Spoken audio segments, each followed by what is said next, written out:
Bruce Clark, you were a lawyer for 28 years. And then there was some end of career events. Could you tell us about that?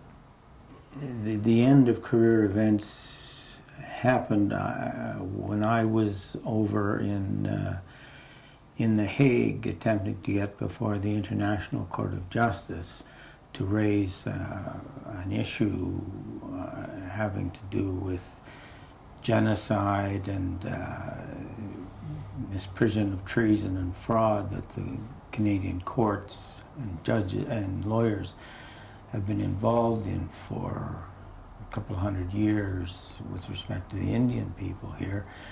When I got word of a Gustafsen Lake affair, there's a northern lake in British Columbia, happens to be called Gustin Lake, Gustafsen Lake, and it was leased to an American rancher. Some 70,000 acres of it was leased, and this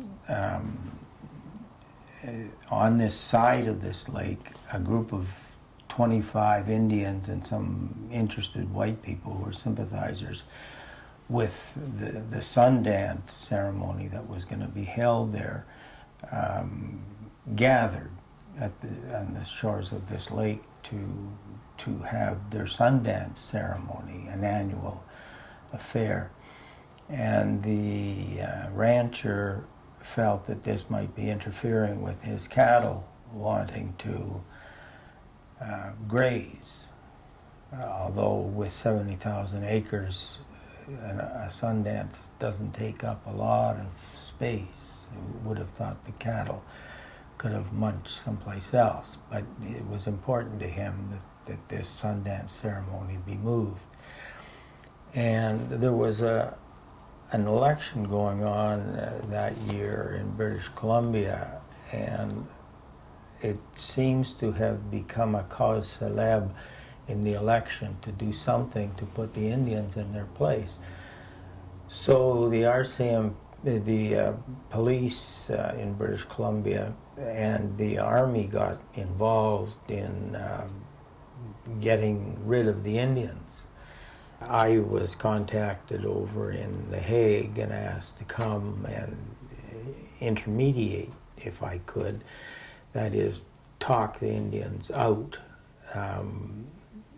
The police had guns and they were threatening the Indians, and the Indians had guns and they were threatening them back, saying, "You're not moving us, we'll move us out in body bags, but that's the only way.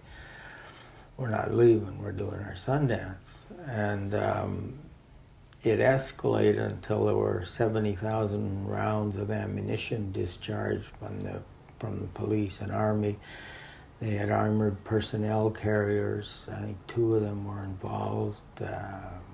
They had the place surrounded, and it was talked up like a major event, a major Indian uprising, and that's how it was engineered in the media. The RCMP, half their effort must have been spent on public relations. What year was that? 1995. Mm-hmm. So you were called back to deal with this? Right. Uh-huh. In early September of 1995. And when I got back, I was flown into the Indian encampment, armed encampment as it was called, and asked them, what was going on. And they told me basically what I told you. We're doing our Sundance and that's it, and they want to get rid of us and we're not going. And they can go, but we're not going. And so I took the helicopter back, reported to the RCMP and said my clients have advised me they're not going, but are anxious for you to go. One of the Indian leaders was called, his real name was William Jonesy Ignace, But he went by the nom de plume or nom de guerre of as Wolverine, and he had a kind of a sense of humor. He wanted to know. We were talking at one point by telephone, and the police had a little, like a Quonset hut, a little place where they did briefings and got people in and talked to them and interviewed them. And I was in there doing this, talking to them, and we had a telephone conversation with the encampment. And one of the questions the police wanted me to ask Wolverine was, how many Indians are in there? And I asked Wolverine, they want to know how many Indians are in here. Well, Bruce, he said, you tell them there's an Indian behind every tree. There were a lot of trees. And but he was that way from beginning to end. He had, I wish I could remember, he had lots of jokes. And but anyway, the Indians agreed that another case that I had on about the same time period was another case entirely, but it was in the Supreme Court of Canada. And it was a motion or an application to the Supreme Court of Canada for a declaration acknowledging that the Canadian courts had no jurisdiction over the Indians. And I'd have to explain that, but there's a bit of law involved in getting to that argument, to that legal argument. But the thing was, I was at the Supreme Court of Canada, and I was going to argue this point in the Supreme Court of Canada on September the 12th. And the Indians at Gustafsen Lake said, well, look, if the Supreme Court of Canada agrees to address that question of law alone, because their whole case was the same case, which largely was because I was advising both groups, and that was the upshot of my thesis. I did my doctorate in jurisprudence on that particular topic. I had written one book on that topic that had been published, Native Liberty, Crown Sovereignty, the Existing Aboriginal Right of Self-Government in Canada, which made that case that Canada had assumed jurisdiction over the Indian peoples when, according to the Canadian Constitution in the critical years, it was illegal.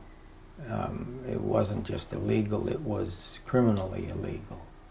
That's where the allegation of treason and fraud and arguably genocide on the part of the legal establishment, the lawyers and judges, for assuming a jurisdiction they didn't have, which jurisdiction they used to break the Indians in just about every way they could. Break them economically, spiritually. Using the Indian Act, is that correct? The Indian Act was a major development in a process that had been going on. Attention had been going on, sort of as white society or non-native society have been champing at the bit for a long time. There's always been this tension between the Aboriginals and the newcomers. And so the Indian Act was a development in an ongoing history that had a strong legal dimension, because everything that happened was done with some legislative authorization that the lawyers took the part in drafting, and then the lawyers took the part in enforcing. And in terms of defending, even though the Indians had, in my view, from the research I had done and the doctrine on that subject, my conclusion was that there were these crimes of misprision of treason and fraud and arguably genocide. So on the one hand, you were bringing that application to the Supreme Court. And the Indians at Gustafsen Lake said, well, if the Supreme Court agrees to address that principle, then we'll lay down our guns and we'll leave the Sundance. Oh boy. How did that go? I told that to the police, and it came out later at the trial of the Gustafsen Lake Indians. There was a trial. My thesis was never addressed, but there was a trial based essentially on the Indian Act, which is the big culprit, the big nasty piece of legislation in the whole affair.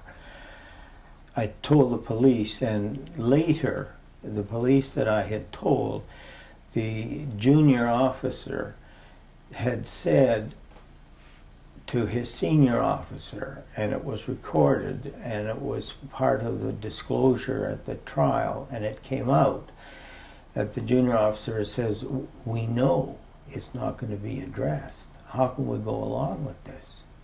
And the senior officer said, you just forget that you know.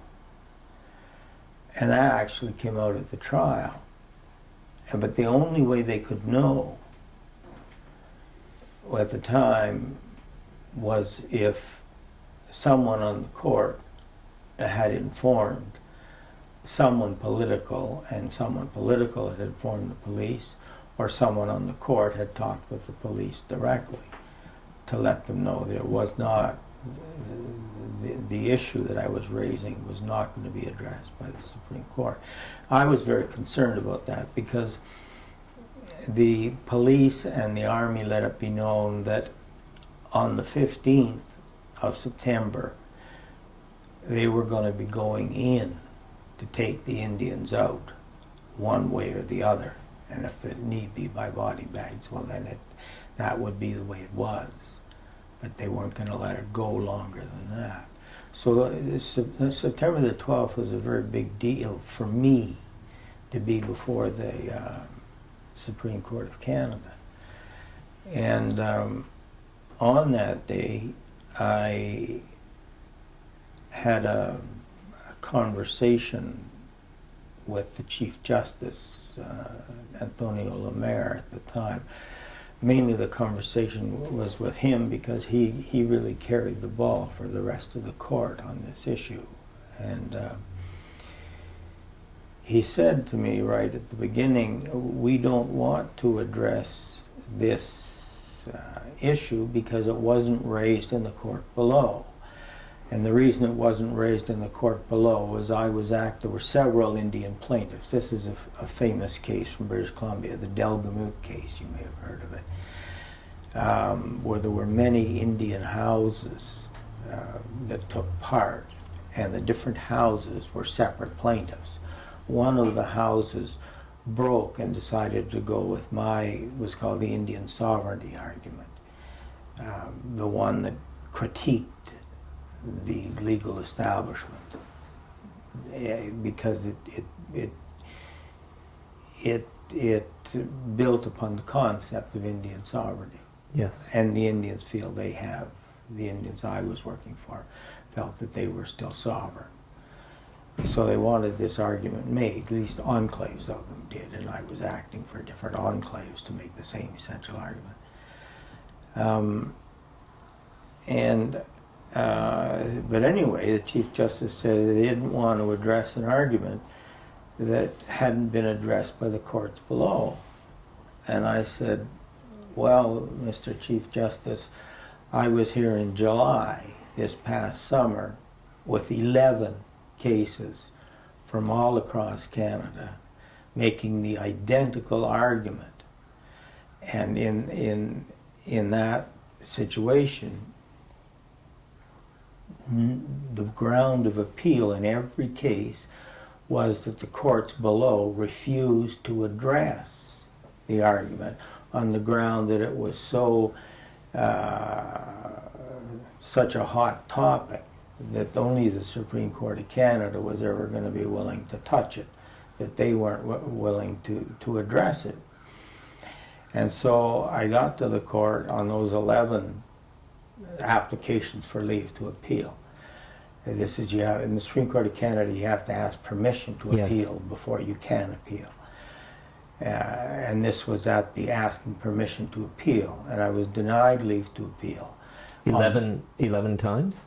On those 11 times, there were 11 cases, and I grouped them as one omnibus application with 11 arising out of 11 different circumstances.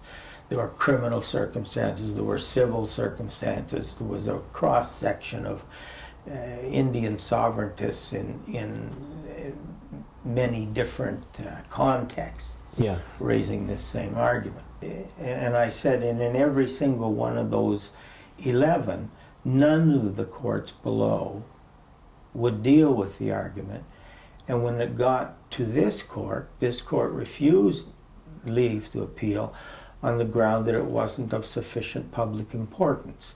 In order to get past that hurdle, to get from leave to appeal to actually having an appeal, you have to satisfy a test under Section 40 of the Supreme Court Act. You have to satisfy the test that is a public importance aspect of the case. And I said on those 11 cases, this court decided it wasn't of any public importance and sent them all back. And now you're telling me that, well, what are you telling me? And he said, well, you can return to British Columbia tomorrow and raise this same issue. It's never been tried before, and you can raise that before the trial judge and get his opinion on it. It'll go to the Court of Appeal, and we'll have the 3 judges or 5 judges on the Court of Appeal, however many sit. We'll have the input from that set of judges, so that we'll have a significant judicial input when we in the Supreme Court come to address it.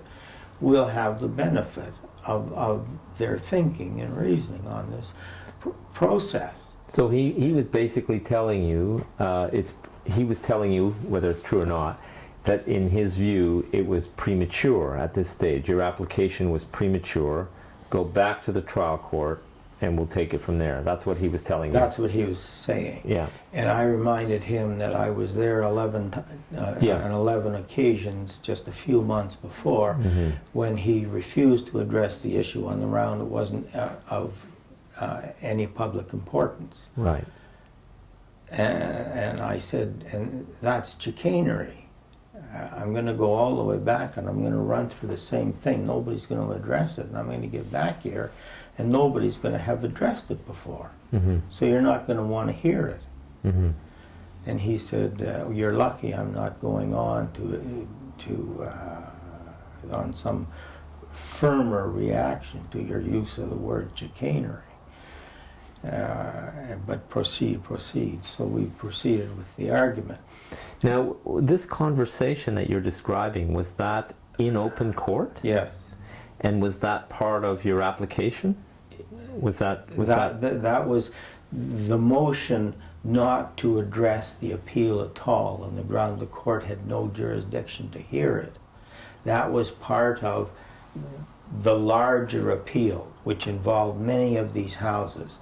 And this was one dissenting house that said nobody has a right to be here because this court isn't a sovereign court over us. Okay, so there is a large appeal involving all these people, and as part of that appeal, which is being heard by the Supreme Court, you do a motion to stop everything. To stop everything. Yes, I see. And it's within the context of that motion that you're having this discussion. That's right. I see. So that must have been a very tense moment when the Chief Justice told you that you were lucky he wasn't taking that with a more serious attitude, Yes. because he could have sent you off to jail at that time. Yes, he could have. He could have taken me, but I mean, it was chicanery. There's always that difficulty that, Yeah. that of course, there's no court of appeal beyond the Supreme Court of Canada, but what he was doing was chicanery. Mm-hmm. It was the perfect catch-22. Yes. You're not getting before this court. Right. And since 1949,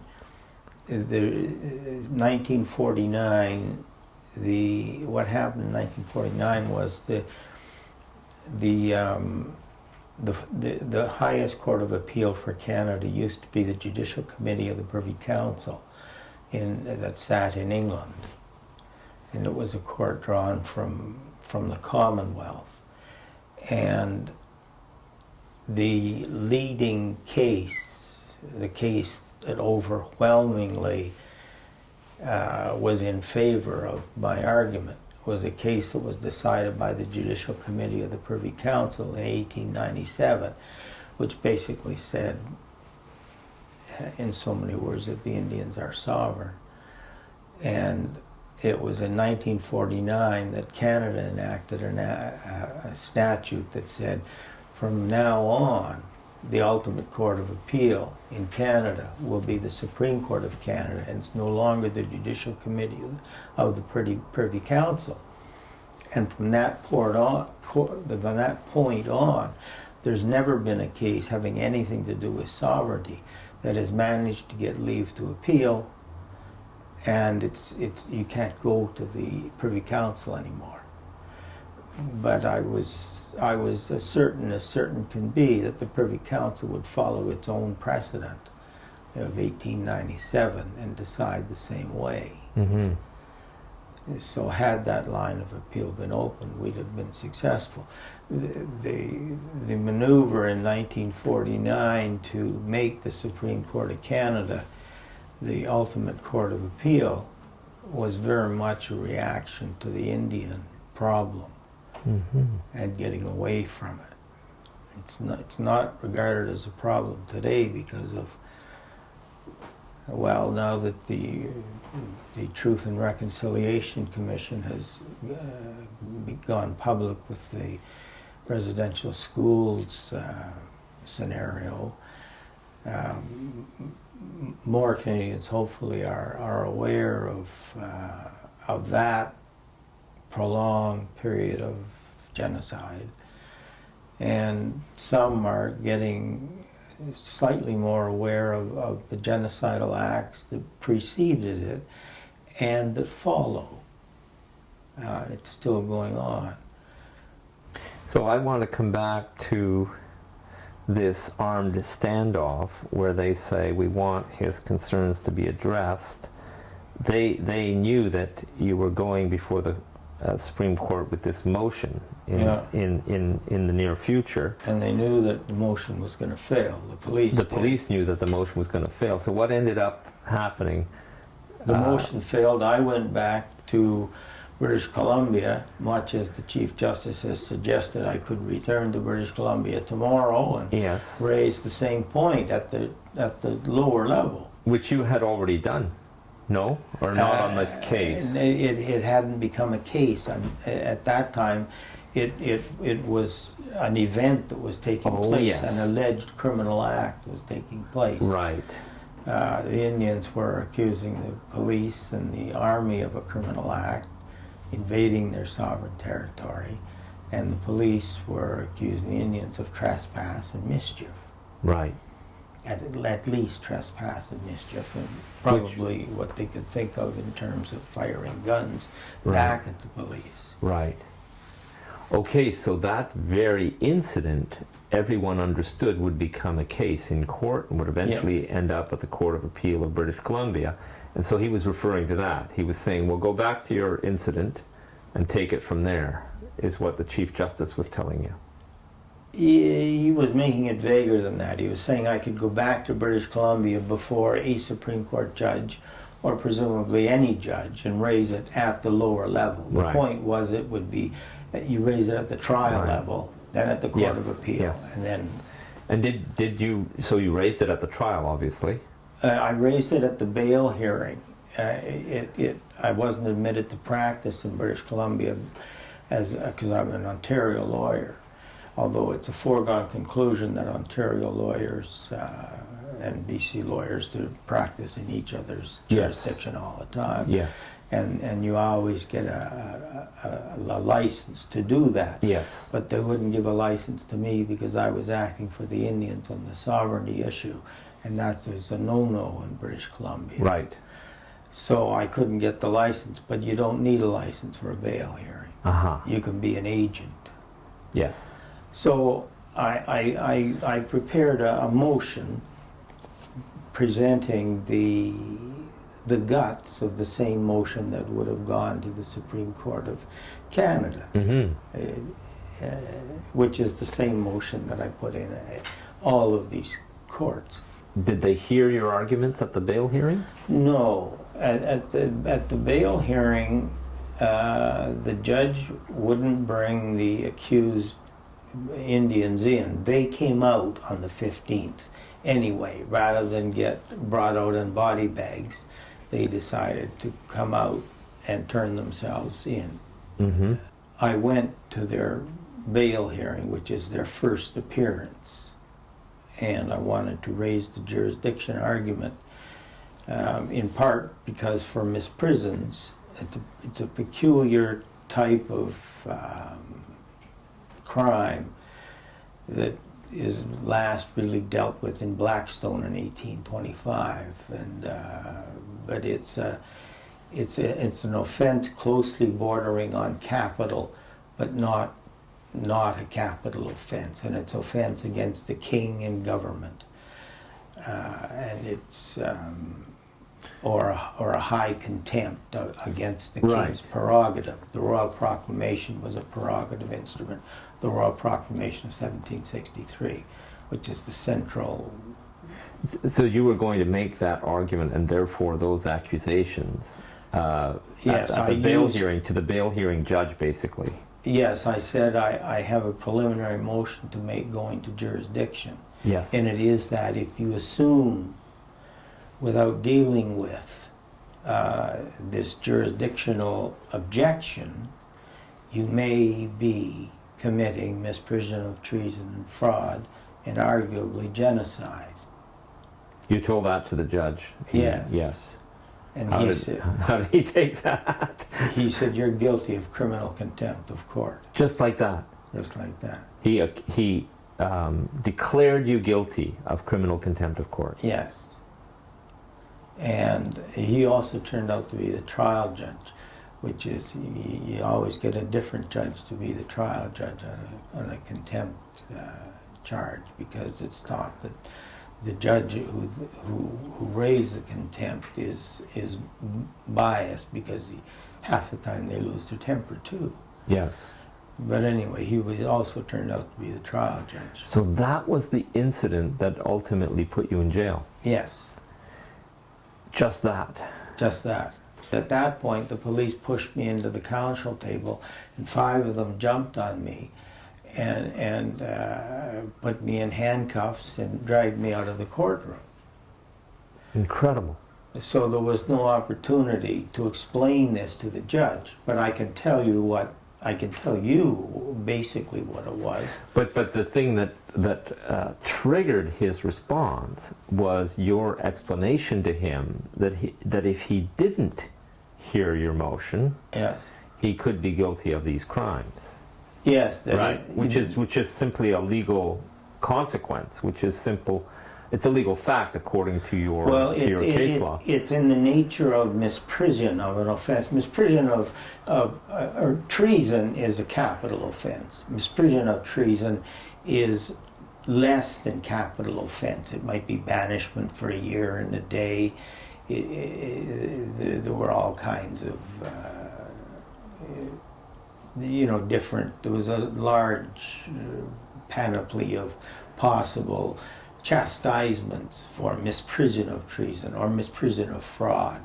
But it's not an actual treason, because you don't kill the king or don't make an attempt on the king's life, But if you overhear treason being plotted, and you're under an obligation to take that knowledge immediately before a judge of assize or a justice of the peace and report it. Mm-hmm. And from my perspective, it would have been the crime of misprision on my part if I didn't report that to this. The magistrate was also a justice of the peace. I was carrying out the Blackstone's law on misprision by reporting it to him. Mm-hmm. That even without the intent of committing those offenses, treason and fraud, he could do them in ignorance of them. Mm-hmm. Because by refusing to hear. Refusing to hear, and the main thing that he would have had to listen to would have been the Royal Proclamation of 1763. And it was the first constitution that applied to the whole of British North America. Prior to that time, constitutions were set out in the royal commissions and royal instructions to the governors of each colony. Mm-hmm. And they said basically the same things to each governor, and there was an Indian part in each one, which was basically to respect the Indians. I want to come back to the incident and to the impact it had on you, because I understand the legal arguments, because you've written books about it, and you've written some recent articles in Dissident Voice about the legal arguments. So any of our viewers can go and read, for example, your latest one, December 16, 2015. It's called Contempt of Court and Conduct Unbecoming, and the subtitle is A Lawyer's Behavior So Bad It Justifies Imprisonment and Disbarment. So it's easy for our viewers to see the legal arguments and to judge for themselves using logic, the value of those arguments. And I think that they're as firm as a legal argument can be. Yeah. But here you were, and in a flash, you were mobbed by police officers in the courtroom and taken out to jail. Yes. How can that... What is your recourse from that point on? How can... Is there... I understand that criminal contempt of court is something where the judgment is made on the spot, but is there any recourse? Is there any way you can appeal it? Oh yes, there's an appeal process. How did that go? It just, the Court of Appeal just said they agreed with the judge for the same reasons he gave. So it went before a panel of judges at the Court of Appeal? Yeah. And did they hear your arguments? Did they hear your position? No. Did you have it? How did that go? How long did it last? Minutes. Really? Yes. You didn't have an occasion to explain what you were saying and why you were saying it? There's never been an occasion to develop in a court the Indian sovereignty argument. No, but now you're going to jail. It's a criminal offense. They're putting a lawyer in jail. You would think that they would give you a fair appeal hearing. Well, if it were anything other than making the Indian sovereignty argument, you probably would. Okay, so from the Court of Appeal, what did you do then legally? Can you... applied for leave to the Supreme Court of Canada, which wasn't granted. So you went to jail? So I went to jail for 3 months, yeah. And it was a solid 3 months? I don't know, I ended up serving perhaps a month. And he said you're guilty of criminal, there was a charge right there in the court, but then was the sentence a separate hearing? Was there a separate hearing for the sentencing?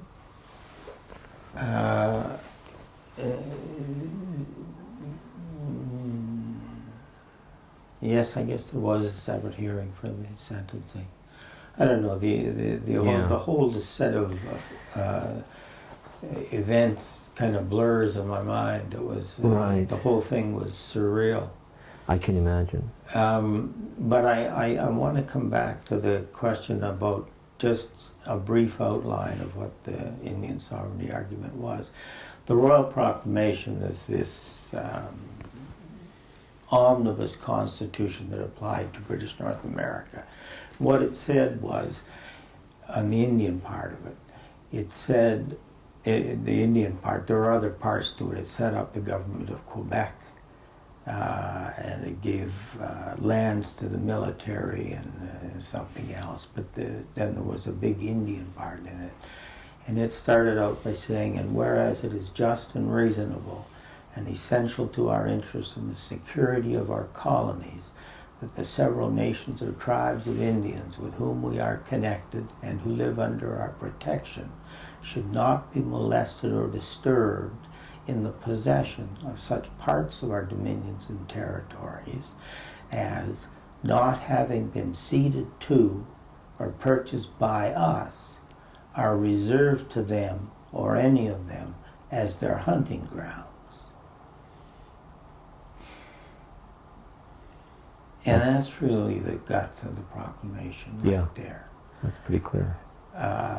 And on the basis of that, whereas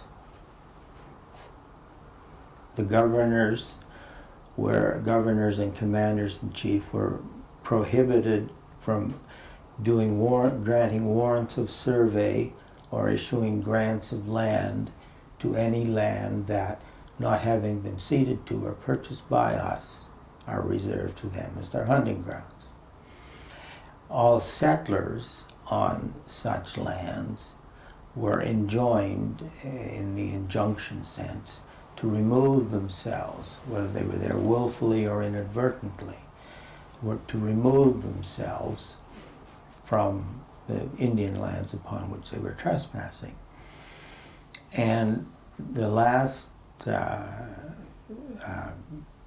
paragraph of this part of the proclamation was that any officers of the Crown, whether military or with Indian affairs, who learns of misprisions of treason or fraud, shall be allowed to go into the Indian country to make the arrest and to remove those persons, to take them back to the jurisdiction from which they fled so they could hold their trial, because there were no trials in non-native courts on the native land, that being reserved for the several nations or tribes of Indians.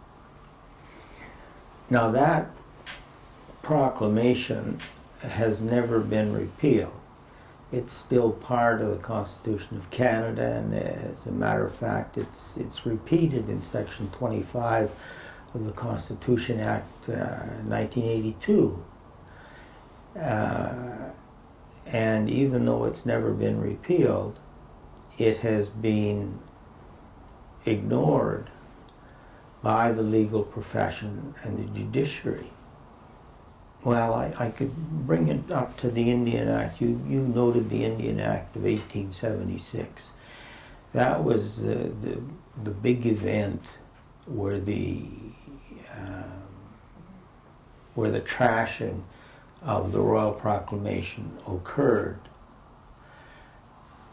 And that, by the way, is a super no-no in law, because the Constitution is the supreme law, and you can't trash the Constitution with a federal or provincial statute. In order to get rid of a Constitution, there's a much more complicated process involved. It requires a certain number of people and certain provinces, certain number of provinces representing such a percentage of the total population. It's a complex procedure. Yeah, is it fair to say, can we summarize by saying that the Indian Act, in the sense that you just explained, is itself unconstitutional? Definitely. Yeah. But in 1875... Has that argument ever been made, that the Indian Act is unconstitutional? Well, interestingly enough, no, the Indian Act came after. It came to a head in 1875. The province of British Columbia, which had agreed to enter Confederation by the promise of a railroad, was on the verge of joining the United States as well as going in the direction of Canada. And it was the promise of the railroad, but also getting at the Indian lands that was important to British Columbia. They passed what they called, they being the province of British Columbia, passed what was called the Crown Lands Act, and it treated all lands in British Columbia as if they were public lands available for disposition. Now, Crown lands were divided into of two categories: lands reserved for the Indians that were left in Indian sovereignty until the treaty was made, and the Crown lands that were public lands available for disposition by a Crown government. So British Columbia basically said all lands, all Crown lands, whether they're reserved for Indians or not reserved for Indians, are public lands immediately available for disposition by the province of British Columbia. That is, it could issue warrants of survey and grant the lands. The two things the governors and commanders-in-chief couldn't do, and their successors in the ongoing legal effect of the proclamation couldn't do. Mm-hmm. And the Attorney General, Minister of Justice at that time was Telesphore Fournier. The federal Minister of Justice. The federal Minister of Justice and Attorney General was Telesphore Fournier. And he made the same essential argument that I make. That is, he said, Article 40 of the Capitulation of Montreal said the Indians would not be disturbed on the lands that they presently inhabited for taking up positions against the British. Then the Royal Proclamation of 1763 was quoted extensively, but I've quoted the first part of it. And Section 109 of the British North America Act, which, I mean, the Constitution Act now known as the Constitution Act 1867, used to be known as the British North America Act. Its Section 109 says that all lands that belonged to the province as Crown lands, but reserved for Indians, remain subject to the Indian interest upon Confederation. Mm-hmm. And that was crucial. That was what the 1897 court case before the Judicial Committee of the Privy Council settled unambiguously. Mm-hmm. As late as 1897. Mm-hmm. Now, Telesphore Fournier made my argument for me, and I was relying upon his argument. But then he was appointed to the Supreme Court of Canada, and the fellow that came in was Edward Blake. And Edward Blake did a complete about-face. He redefined Indians as no longer members of Indian nations or tribes, but as member of bands. And he set up bands as essentially municipal corporations under the federal government. This is the Indian Act now we're getting to. This is the Indian Act, Yes. 1876, the one that you are already aware of as Yes. as the progenitor of all the Indian Acts to date. Mm-hmm. The Indians were taken from being sovereign Indian nations or tribes and reduced to quasi-municipal governments as a lesser level of government than the province or the federal government, which are the senior or the sovereign levels of government. Right. The Indians got demoted. Right. And they got this democratic model forced down their throat as well. And this democratic model was forced down their throat in the sense that the buffalo, or as the railroad went through, which the railroad people knew, the buffalo were all murdered. And so the Indians were starving. And they were persuaded to go on to these reservations, which was generally the most useless land that could be found, and receive rations so they wouldn't starve to death in these hard times. Right. So the railroad brought men with guns, basically. Yes. Who slaughtered the buffalo. Right. Wow. And then in the 1880s, the residential school system got started. So the Indians were hit with the destruction of the residential school system. Also destroyed the non-buffalo areas. There's the general Indian economic round is the family hunting territory system. The Indians would gather in the summer months at a major lake, and there would be socializing and marriages and courtships and dances, and then when the weather would get cold, they would fan out to family hunting territories. Each family would have its own riverine highway into its particular region that family would pass from generation to generation. And the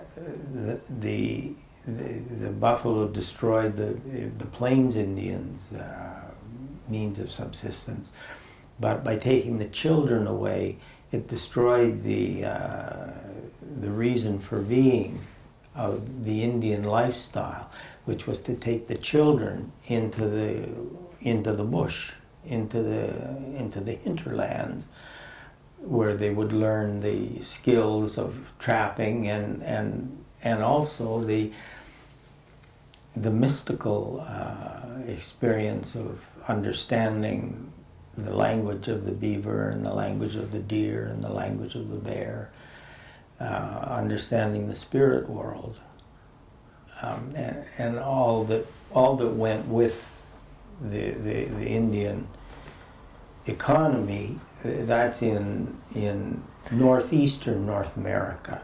Right. And so also in British Columbia, they also had this similar system. It was just the plains that was different at the buffalo. So unlike in our modern society, if you break up the family, if you put the children away in school and so on, it doesn't collapse the economy. No. You can be isolated in front of your computer and still have a job. That's right. Whereas the way you're describing it, if you destroy the family by robbing the children, you also completely collapse the economy. The method. You stay home and drink. Yes. You forget, and the children aren't there, and they're not laughing. So you drink and you cry, and you rage, and you commit suicide. Yes. And then the children have never experienced a family life or the traditions that are tied to the economy. So you basically have wrecked everything. They can't speak the language. When they're returned, the parents and grandparents cannot communicate with their children. The language was taken away. The children were picked up at 4 years old to make sure they got them at an age where they could dominate the language. They picked them up as old as 16 and when rounding them up. But the ideal age was 4 years old and up. Mm-hmm. What are your thoughts on the Truth and Reconciliation Committee's final report that just came out? They did a wonderful job on what they were commissioned to do. That is, the residential schools and the legacy of the residential schools.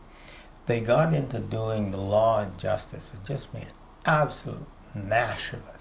Just a mess. I don't know why they thought they could get into it. Their frame of reference was that they couldn't suggest anyone was guilty of a crime if they hadn't been already convicted of the crime.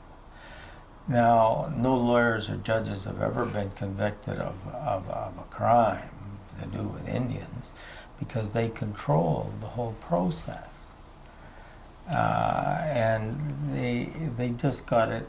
They just got everything mixed up from the word go, from the papal bulls of the papacy passed some papal bulls, papal legislation in the 1400s, 1497, 1492, or 1493, the year after Columbus came back, and they were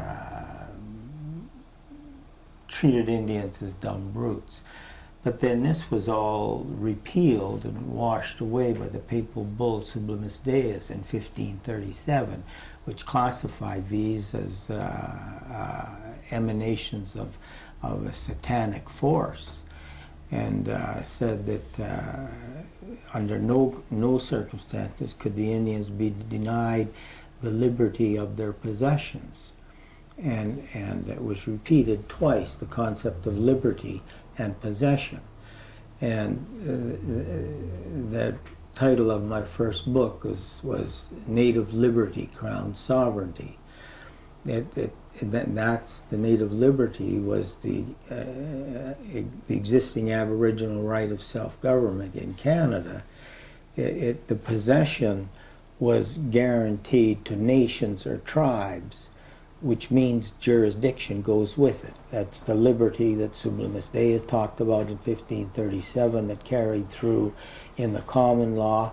It influenced a crucial case in 1704 where the Mohegan Indians in Connecticut had a dispute with the Royal Colony of Connecticut over a treaty. The Indians found settlers moving into their land that they hadn't given in the treaty, felt they hadn't given.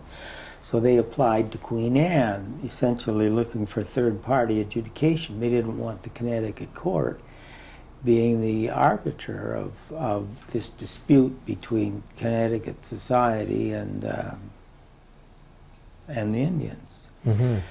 Connecticut said, well, there is no other court, and the Indian says, well, we have courts. They're called council fires, but we have courts, so we could have the trial in our court.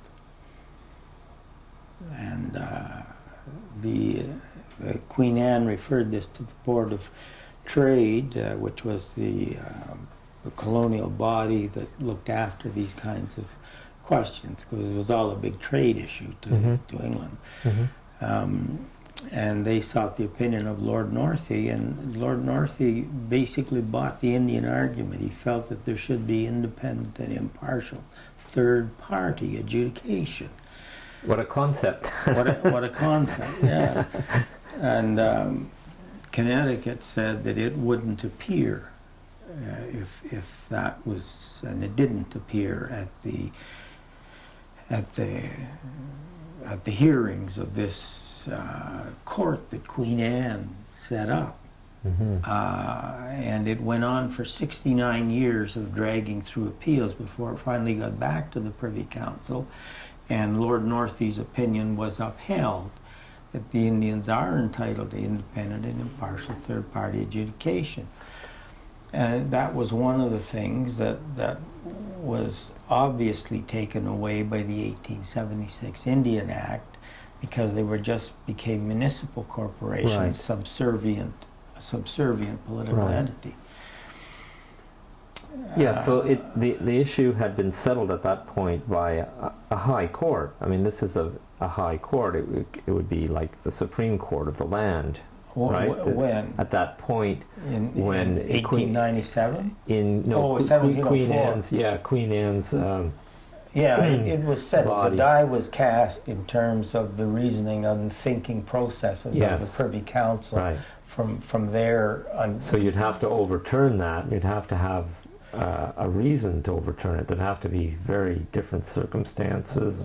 Well, you had that, and you had hundreds of cases in the 19th century. There were a handful of cases, 1704, and I could get my hands on just 5 or 6 from the 18th century. But the 19th century was just replete with cases from the United States. It was very litigious, and even though it was American courts, they did an extremely good job of respecting the Royal Proclamation of 1763, and not permitting sales of the Indian property, the Indian country, really. Right.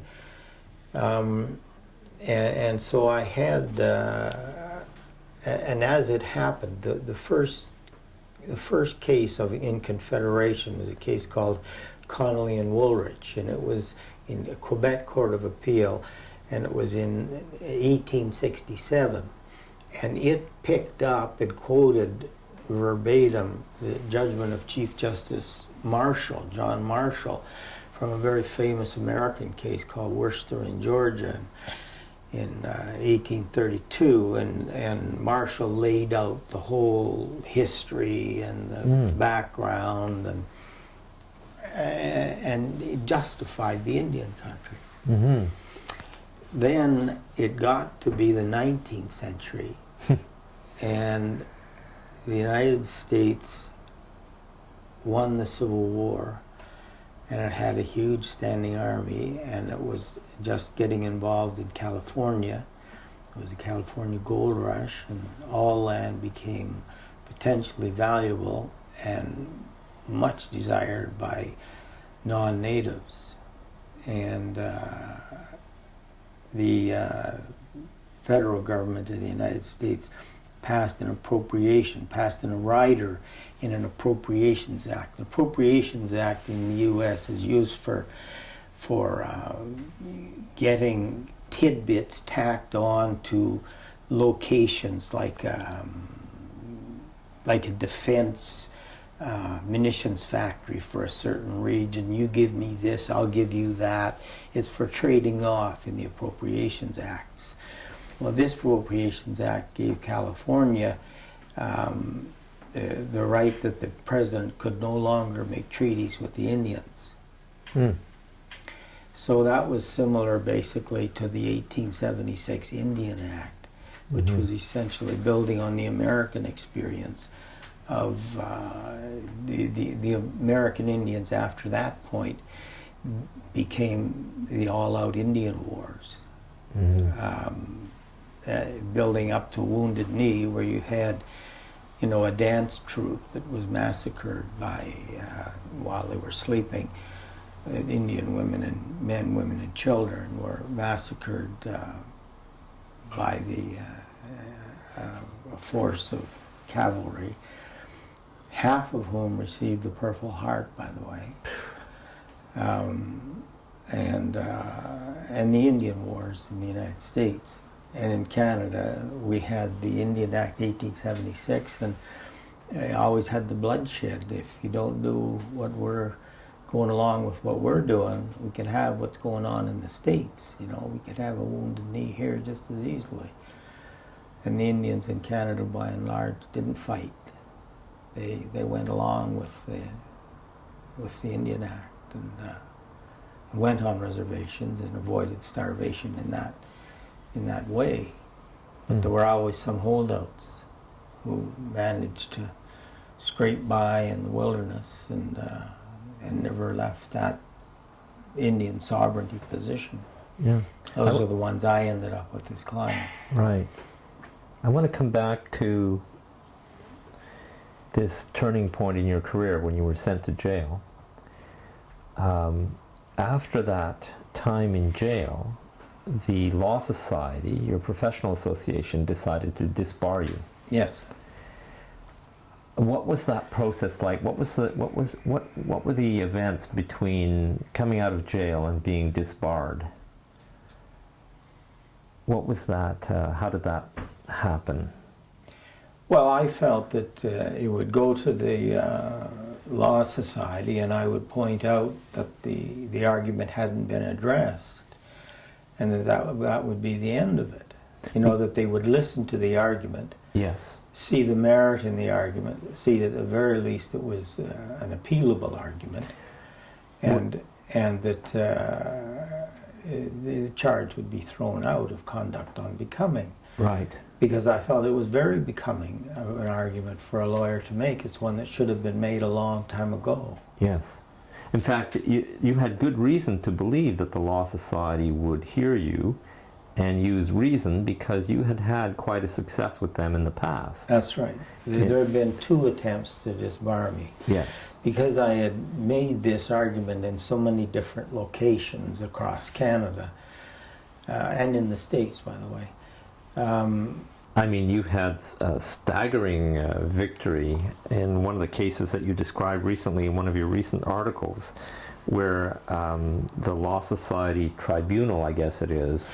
Oh yes, that was on an appeal. It goes from, this was a panel of the Law Society, and Yes. then there's an appeal to the convocation, which is the full benchers, all the lawyers who are benchers, who Really? So sit at this. was it before them? Yes. Before all the benchers? Yes. Well, they saw on your side. I mean, they ruled. The ruling is quite explicit, very detailed, and they explain your arguments, and they explain your career path and your principled approach to trying to make this argument and so on. And they completely give you reason in that attempt to disbar you. That was right. That was the last attempt before being sent to jail, I guess. Yes. So you had good reason to believe that the Law Yes, the Law Society... Society on that occasion said that I was entitled to and would keep raising it until at least some judge addressed it. Right. And some judge having addressed it, then I would be able to appeal it to the Supreme Court of Canada, who couldn't say, nobody's addressed it before, we're not going to deal with it for the first time. Right. He had to get somebody at a lower level to deal with it. Mm-hmm. That's what I was looking for. Yeah, clearly. Just didn't matter who. Right. Didn't matter what they decided, Right. because it would be decided on appeal. Yes. Yes. I mean, but this time around, after jail, the Law Society Tribunal didn't hear you, didn't give you a fair hearing. Right. How did that go? Just Mickey Mouse. Just 3 people came bustling in, and the decision was made, and they bustled out again. And then was there an appeal of that? Yes, there was an appeal of that, and nothing came of it. Basically, they said that the criminal contempt of court is so serious a crime. Yeah. That in itself is the definition of conduct unbecoming. Yeah, but they didn't look at the judge's reason or the judge's the merit of the judge's decision on the spot. They didn't look at that. No, and I restricted my comments to that. Sorry, what does that mean? Well, I suggested that they would have to deal with what I was saying to the judge, what I would have said, Right. what the argument consisted of. Right. In other words, that you basically said that they have to look at the merit of what the judge had done. Yes. And they wouldn't. That's right. So you were never heard. That's right. And that was the end of the possibility of your continuing to practice law. Yes. And it was also the end of the argument, of the sovereignty argument. Because any lawyer now, not that there's a lineup of lawyers willing to make this argument, Right. but it's conceivable there might be some that might come along that might just be taken by it and might make it again. But having seen someone get convicted of criminal contempt of court and disbarred for having made the same argument is powerful persuasion not to make that argument. Yes.